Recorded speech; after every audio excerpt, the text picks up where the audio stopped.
गुजरात दंगे का असर ये हुआ कि दिल्ली में एनडीए में दरार नजर आने लगी। एनडीए में सहयोगी चंद्रबाबू नायडू नरेंद्र मोदी पर एक्शन की बात करने लगे। रामविलास पासवान ने मंत्री पद से इस्तीफा दे दिया। अटल बिहारी वाजपेयी के सामने ये संकट खड़ा हो गया कि मुख्यमंत्री को बचाने के लिए क्या वो प्रधानमंत्री पद की कुर्बानी दे दें। मैं आप सबके माध्यम से गुजरात की जनता को प्रार्थना करता हूं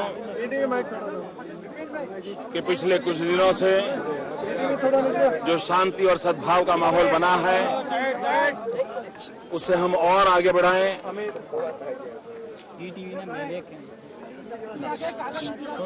भातृभाव का जो भाव पनपा है उसको एक नई शक्ति प्रदान करें। हम सब ने मिलकर के रहना है, मिलकर के गुजरात को आगे बढ़ाना है। –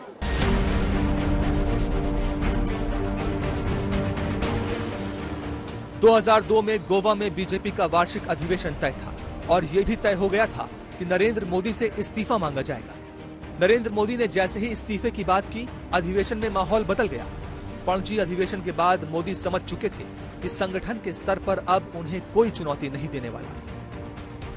और कल जब कार्य समिति में राष्ट्रीय अध्यक्ष जी के भाषण के तुरंत बाद मैंने मेरा इस्तीफा पेश कर दिया, तो बाद में कार्य समिति ने रात को दोबारा बैठ करके इस पर सोचने का निर्णय किया और कल रात आदरणीय प्रधानमंत्री जी, आदरणीय गृह मंत्री जी, राष्ट्रीय अध्यक्ष जी, सभी वरिष्ठ नेता, पूरी कार्य समिति ने एक स्वर से मेरे इस्तीफे को ठुकरा दिया, मुझ पर एक विश्वास जताया।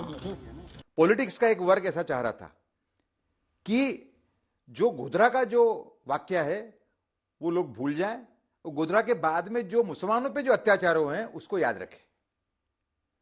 तो इससे क्या हुआ कि नरेंद्र मोदी की जो इमेज है वो एक विक्टिम के रूप में लोगों के सामने उभर के आई। लोगों को ये लगा कि भाई इस व्यक्ति की कोई गलती नहीं है, तो पूरा देश उनके साथ में हो गया, गुजरात तो उनके साथ में था ही।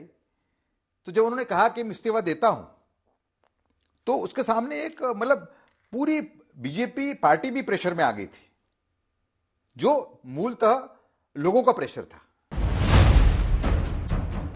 इसलिए जुलाई 2002 में ही उन्होंने विधानसभा को बर्खास्त करने का फैसला कर लिया।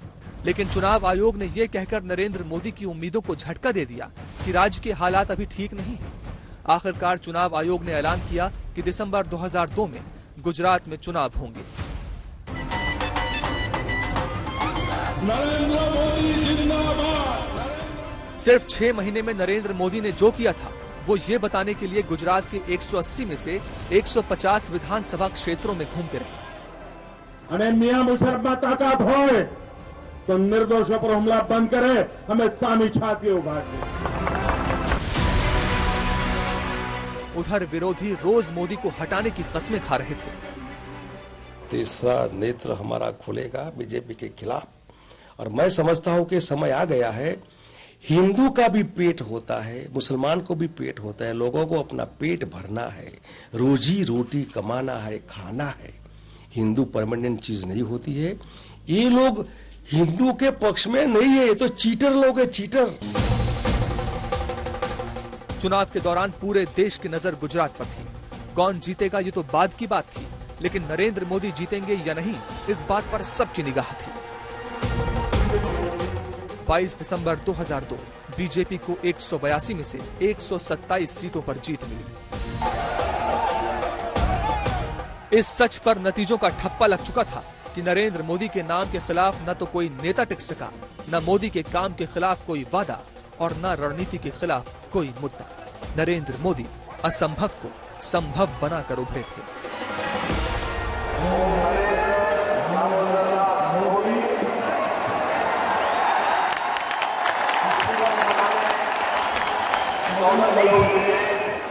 मुझे एक पल भी कभी भी आशंका नहीं थी। जिस दिन शपथ समारोह हुआ था उसी दिन से मैं आश्वस्त था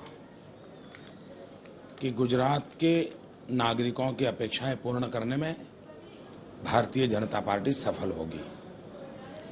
और आज नतीजे दिखा रहे हैं कि आम आदमी की आकांक्षाओं पर भारतीय जनता पार्टी खरी उतरी है।